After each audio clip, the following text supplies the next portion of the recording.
انہوں نے حضرت ابراہیم علیہ السلام کو مجبور کیا کہ وہ حضرت ہاجرہ کو ان کے نوزائیدہ بچے سمیت جلا وطن کر دیں۔ حالات نے ایسا رخ اختیار کیا کہ انہیں حضرت سارہ کی بات ماننا پڑی اور وہ حضرت ہاجرہ اور حضرت اسماعیل علیہ السلام کو ہمراہ لے کر حجاز تشریف لے گئے۔ وہاں ایک بے آب و گیا وادی میں بیت اللہ شریف کے قریب ٹھہرا دیا۔ اس وقت بیت اللہ شریف نہ تھا، صرف ٹیلے کی طرح ابری ہوئی زمین تھی۔ سیلاب آتا تھا تو دائیں بائیں سے کترا کر نکل جاتا تھا۔ وہیں مسجد حرام کے بالائی حصے میں زمزم کے پاس ایک بہت بڑا درخت تھا۔ آپ نے اسی درخت کے پاس حضرت ہاجرہ اور حضرت اسماعیل علیہ السلام کو چھوڑا تھا۔ اس وقت مکہ میں نہ پانی تھا، نہ آدم اور آدم زاد، اس لیے حضرت ابراہیم نے ایک توشہ دان میں کھجور اور ایک مشکیزے میں پانی رکھ دیا۔ اس کے بعد فلسطین واپس چلے گئے، لیکن چند ہی دن میں کھجور اور پانی ختم ہو گیا اور سخت مشکل پیش آئی۔ مگر اس وقت پر اللہ کے فضل سے زمزم کا چشمہ پھوٹ پڑا اور ایک عرصہ تک کے لیے سامان رزق اور متاع حیات بن گیا۔ تفصیلات معلوم و معروف ہیں۔ کچھ عرصہ بعد یمن سے ایک قبیلہ آیا جسے تاریخ میں جرہم ثانی کہا جاتا ہے۔ یہ قبیلہ اسماعیل علیہ السلام کی ماں سے اجازت لے کر مکہ میں ٹھہر گیا۔ کہا جاتا ہے کہ یہ قبیلہ پہلے مکہ کے گرد و پیش کی وادیوں میں سکونت پذیر تھا۔ صحیح بخاری میں اتنی صراحت موجود ہے کہ رہائش کی غرض سے یہ لوگ مکہ میں حضرت اسماعیل علیہ السلام کی آمد کے بعد اور ان کے جوان ہونے سے پہلے وارد ہوئے تھے، لیکن اس وادی سے ان کا گزر اس سے پہلے بھی ہوا کرتا تھا۔ حضرت ابراہیم علیہ السلام اپنے متروکات کی نگہداشت کے لیے وقتاً فوقتاً مکہ تشریف لایا کرتے تھے، لیکن یہ معلوم نہ ہو سکا کہ اس طرح ان کی آمد کتنی بار ہوئی۔ البتہ تاریخی ماخذ میں 4 بار ان کی آمد کی تفصیل موجود ہے، جو یہ ہے: نمبر 1، قرآن مجید میں بیان کیا گیا ہے کہ اللہ تعالیٰ نے حضرت ابراہیم علیہ السلام کو خواب میں دکھلایا کہ وہ اپنے صاحبزادے حضرت اسماعیل علیہ السلام کو ذبح کر رہے ہیں۔ یہ خواب ایک طرح کا حکم الہی تھا اور باپ بیٹے دونوں اس حکم الہی کی تعمیل کے لیے تیار ہو گئے، اور جب دونوں نے سر تسلیم خم کر دیا اور باپ نے بیٹے کو پیشانی کے بل لٹا دیا تو اللہ نے پکارا: اے ابراہیم، تم نے خواب کو سچا کر دکھایا، ہم نیکوکاروں کو اسی طرح بدلہ دیتے ہیں۔ یقیناً یہ کھلی ہوئی آزمائش تھی۔ اللہ نے انہیں فدیے میں ایک عظیم ذبیحہ عطا فرمایا۔ مجموعہ بائبل کی کتاب پیدائش میں مذکور ہے کہ حضرت اسماعیل علیہ السلام حضرت اسحاق علیہ السلام سے 13 سال بڑے تھے، اور قرآن کا سیاق بتلاتا ہے کہ یہ واقعہ حضرت اسحاق علیہ السلام کی پیدائش سے پہلے پیش آیا تھا، کیونکہ پورا واقعہ بیان کر چکنے کے بعد حضرت اسحاق علیہ السلام کی پیدائش کی بشارت کا ذکر ہے۔ اس واقعے سے ثابت ہوتا ہے کہ حضرت اسماعیل علیہ السلام کے جوان ہونے سے پہلے کم از کم ایک بار حضرت ابراہیم علیہ السلام نے مکہ کا سفر ضرور کیا تھا۔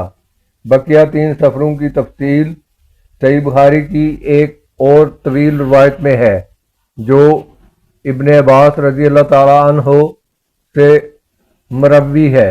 اس کا خلاصہ یہ ہے کہ حضرت اسماعیل علیہ السلام جب جوان ہو گئے، جرہم سے عربی سیکھ لی اور ان کی نگاہوں میں جھنسنے لگے تو ان لوگوں نے اپنے خاندان کی ایک خاتون سے آپ کی شادی کر دی۔ اسی دوران حضرت ہاجرہ کا انتقال ہو گیا۔ ادھر حضرت ابراہیم علیہ السلام کو خیال ہوا کہ اپنا ترکہ دیکھنا چاہیے، چنانچہ وہ مکہ تشریف لے گئے، لیکن حضرت اسماعیل سے ملاقات نہ ہوئی۔ بہو سے اولاد دریافت کیے، اس نے تنگ دستی کی شکایت کی۔ آپ نے وصیت کی کہ اسماعیل علیہ السلام آئیں تو کہنا آپ نے دروازے کی چوکھٹ بدل دیں۔ اس وصیت کا مطلب حضرت اسماعیل علیہ السلام سمجھ گئے، بیوی کو طلاق دے دی اور ایک دوسری عورت سے شادی کر لی، جو جرہم کے سردار مزاز بن عمرو کی صاحبزادی تھی۔ نمبر 3، اس دوسری شادی کے بعد ایک بار پھر حضرت ابراہیم علیہ السلام مکہ تشریف لے گئے، مگر اس دفعہ بھی حضرت اسماعیل علیہ السلام سے ملاقات نہ ہوئی۔ بہو سے حالات دریافت کیے تو اس نے اللہ کی حمد و ثنا کی۔ آپ نے وصیت کی کہ اسماعیل علیہ السلام اپنے دروازے کی چوکھٹ برقرار رکھیں، اور واپس فلسطین چلے گئے۔ اس کے بعد پھر تشریف لائے تو اسماعیل علیہ السلام زمزم کے قریب درخت کے نیچے تیر گاڑ رہے تھے، دیکھتے ہی لپک پڑے اور وہی کیا جو ایسے موقع پر ایک باپ اپنے بیٹے کے ساتھ اور بیٹا باپ کے ساتھ کرتا ہے۔ یہ ملاقات اتنے طویل عرصے کے بعد ہوئی تھی کہ ایک نرم دل اور شفیق باپ اپنے بیٹے سے اور ایک اطاعت شار بیٹا اپنے باپ سے بمشکل ہی اتنی لمبی جدائی برداشت کر سکتا ہے۔ اس دفعہ دونوں نے مل کر خانہ کعبہ تعمیر کیا، بنیاد کھود کر دیواریں اٹھائیں اور ابراہیم علیہ السلام نے ساری دنیا کے لوگوں کو حج کے لیے آواز دی۔ اللہ تعالیٰ نے مزاج کی صاحبزادی سے اسماعیل علیہ السلام کو 12 بیٹے عطا فرمائے، جن کے نام یہ ہیں: نابت یا نبایوت، کیدار، اوبائل، مبشام، مشما، دوما، میشا، عدد، تیمہ، یتور، نفیس، کیدمان۔ ان 12 بیٹوں سے 12 قبیلے وجود میں آئے اور سب نے مکہ ہی میں بود و باش اختیار کی۔ ان کی معیشت کا دار و مدار زیادہ تر یمن اور مصر و شام کی تجارت پر تھا۔ بعد میں یہ قبائل جزیرت العرب کے مختلف اطراف میں بلکہ بیرون عرب بھی پھیل گئے اور ان کے حالات زمانے کی دبیز تاریکیوں میں دب کر رہ گئے۔ صرف نابت اور کیدار کی اولاد اس گمنامی سے مستثنا ہیں۔ نبتیوں کے تمدن کو شمالی جاز میں فروغ اور عروج حاصل ہوا۔ انہوں نے ایک طاقتور حکومت قائم کر کے گرد و پیش کے لوگوں کو اپنا باج گزار بنا لیا۔ بصرہ ان کا دارالحکومت تھا، کسی کو ان کے مقابلے کی تاب نہ تھی۔ پھر رومیوں کا دور آیا اور انہوں نے نبتیوں کو قصہ پارینہ بنا دیا۔ مولانا سید سلیمان ندوی نے ایک دلچسپ بحث اور گہری تحقیق کے بعد ثابت کیا کہ آل غسان اور انصار یعنی اوس اور خزرج کیتانی عرب نہ تھے، بلکہ اس علاقے میں نابت بن اسماعیل علیہ السلام کی جو نسل بچی کھچی رہ گئی تھی وہی تھے۔ کیدار بن اسماعیل علیہ السلام کی نسل مکہ ہی میں پھلتی پھولتی رہی، یہاں تک کہ عدنان اور پھر ان کے بیٹے مہد کا زمانہ آ گیا۔ عدنانی عرب کا سلسلہ نسب صحیح طور پر یہیں تک محفوظ ہے۔ عدنان نبی صلی اللہ علیہ وآلہ وسلم کے سلسلہ نسب میں 21ویں پشت پر پڑتے ہیں۔ بعض روایتوں میں بیان کیا گیا ہے کہ آپ صلی اللہ علیہ وآلہ وسلم جب اپنا سلسلہ نسب ذکر فرماتے تو عدنان پر پہنچ کر رک جاتے اور آگے نہ بڑھتے۔ فرماتے کہ ماہرین انصاف غلط کہتے ہیں، مگر علماء کی ایک جماعت کا خیال ہے کہ عدنان سے آگے بھی نسب بیان کیا جا سکتا ہے۔ انہوں نے اس روایت کو ضعیف قرار دیا ہے۔ ان کی تحقیق کے مطابق عدنان اور حضرت ابراہیم علیہ السلام کے درمیان 40 پشتیں ہیں۔ بہرحال مہد کے بیٹے نزار سے جن کے متعلق کہا جاتا ہے کہ ان کے علاوہ مہد کی کوئی اولاد نہ تھی، کئی خاندان وجود میں آئے۔ در حقیقت نزار کے 4 بیٹے تھے اور ہر بیٹا ایک بڑے قبیلے کی بنیاد ثابت ہوا۔ چاروں کے نام یہ ہیں: ایاد، انمار، ربیہ اور مضر۔ ان میں سے محرز ذکر 2 قبیلوں کی شاخیں اور شاخوں کی شاخیں بہت زیادہ ہوئیں۔ چنانچہ ربیہ سے اسد بن ربیہ، انزا، عبد القیس، وائل، بکر، تغلب اور بنو حنیفہ وغیرہ وجود میں آئے۔ مضر کی اولاد 2 بڑے قبیلوں میں تقسیم ہوئی: قیس اعلان بن مضر، الیاس بن مضر۔ قیس اعلان سے بنو سلیم، بنو حوازن، بنو غطفان اور غطفان سے حبس، زبیان، اشج اور غنی بن اثر کے قبائل وجود میں آئے۔ الیاس بن مضر سے تمیم بن مرہ، عزیل بن مدر، مدرکہ، بنو اسد بن خزیمہ اور گنانا بن خزیمہ کے قبائل وجود میں آئے۔ پھر کنانا سے قریش کا قبیلہ وجود میں آیا۔ یہ قبیلہ فہر بن مالک بن نصر بن کنانا کی اولاد سے ہے۔ پھر قریش بھی مختلف شاخوں میں تقسیم ہوئے۔